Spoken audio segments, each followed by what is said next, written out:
All right, guys, just got back from a test drive in this old Ranchero with a 351 Cleveland. It's a 1979 model. I will do a little walk around, point out any kind of flaws that I see.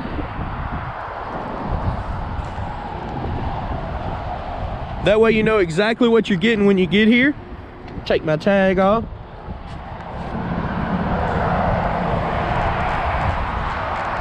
And if you have any questions, check out my website, MapleMotors.com. 100 detailed pictures of this car and every car on our lot.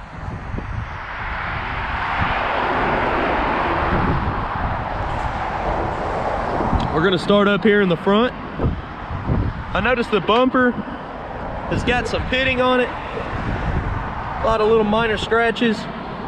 It hasn't been replaced. As you can see, the paint on this car is in decent shape for being pretty original. I'm pretty sure this whole car is pretty original. It's got a lot of its own chips and stuff. I'm gonna look for some major rust spots just because there's a lot of fading and a lot of little chips. Like the sun done faded it out. Got the clear coat all over the hood. So I'm just gonna look for any major dents, scratches, or rust spots. As you can see up these pillars, the sun's got to the clear coat on the roof. A lot of the trim's in great shape. Emblems are in good shape still. They look nice. The prime rust spots, there's not any here. Not yet so far. I like to go over these cars with y'all. I actually haven't got down and got up close and personal with everything on this car. You see that's cracked there with the mirror. But I haven't got up close and personal until I do it with this camera. I like to do that with y'all, so it gives a good representation of the cars. You can see the little scratches. The man drove down a driveway with some tree branches sticking out. There's some rust. Rust bubbles coming through right here on the passenger back fender well. It's not a terrible spot. It's probably one of the best spots you could ask for. Same on this side. It's just right around there.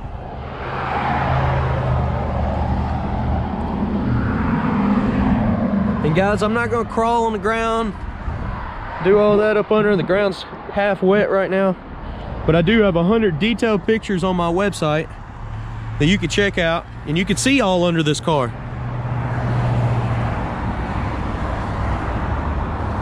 See all the pitting in the bumper back here. It does have a hitch. You can haul your jet ski with it. Some scratches back here. Same kind of paint blemishes all over the car. It's just in random areas. Looks like a little rust trying to pop up there.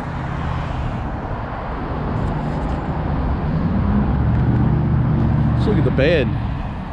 Bed's in pretty good shape. Let's go under this mat. Oh yeah, got a decent bed in it. Wonder what that's for. Y'all gonna think I'm crazy, but I don't know why that's in there.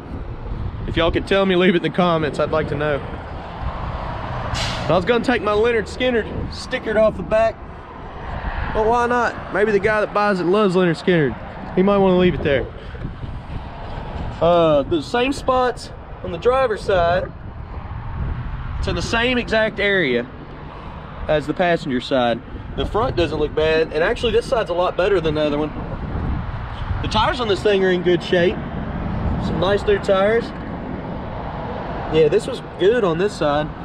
Just that back portion and the passenger side have some rust issues around the fender wells. A lot of this trim still in great shape. Looks pretty good.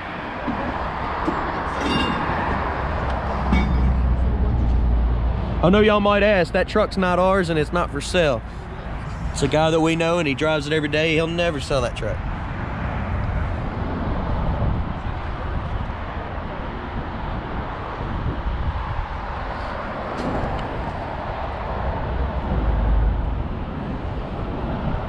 A lot of orange peel in this area. It's been replaced or repainted on that fender at some point. Or actually down this side. This might be the worst part of where the clear coat's coming off on the whole car.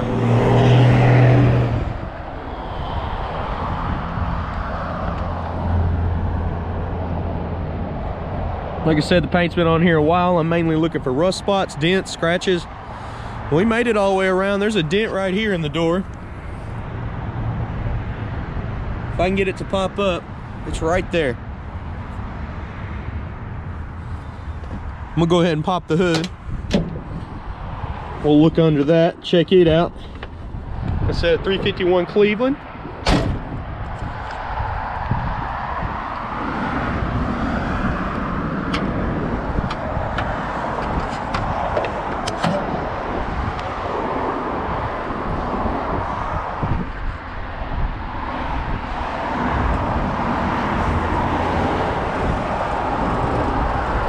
So the AC is supposed to work on this car.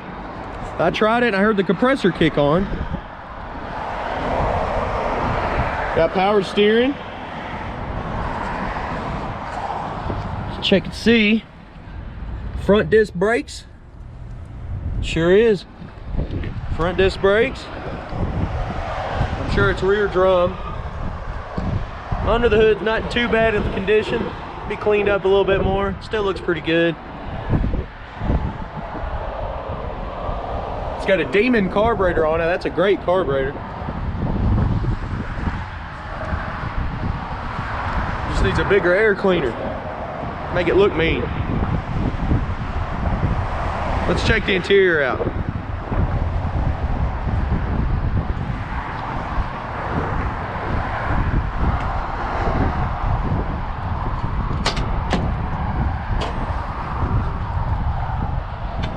You can see some of the interior needs to be dyed. It's a little faded, scratched, but the seat's not ripped up.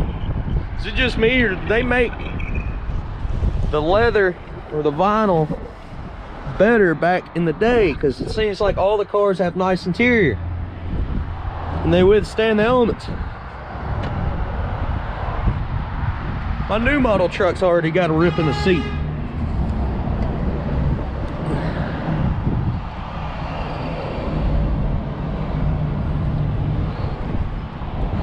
See, somebody's already done a little bit of carpet work, probably in the last 10 years. Still a little bit faded. Well, that's the matte. Faded from the sun. The horn does work on this one.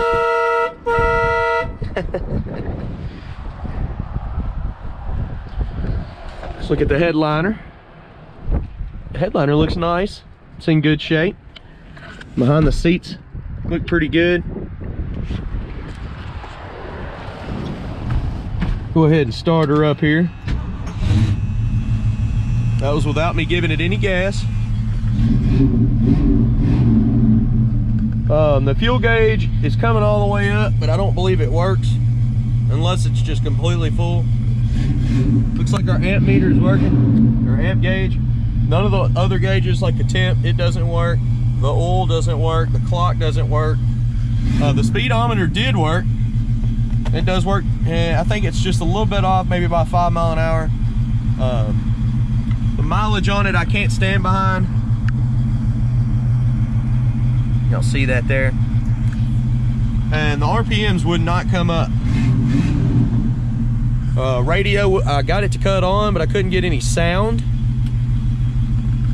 Windshield wipers do work. And they work good. Like I said, AC cuts on, the compressor cuts on, and it blows nice and hard.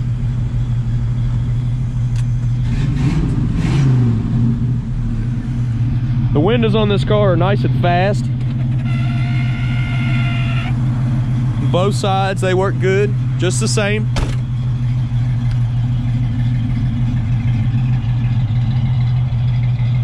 It's about 30 degrees out here. It's not smoking. Y'all are used to my summer videos. Well, we just got a blast of winter here. We do have an exhaust leak on this side.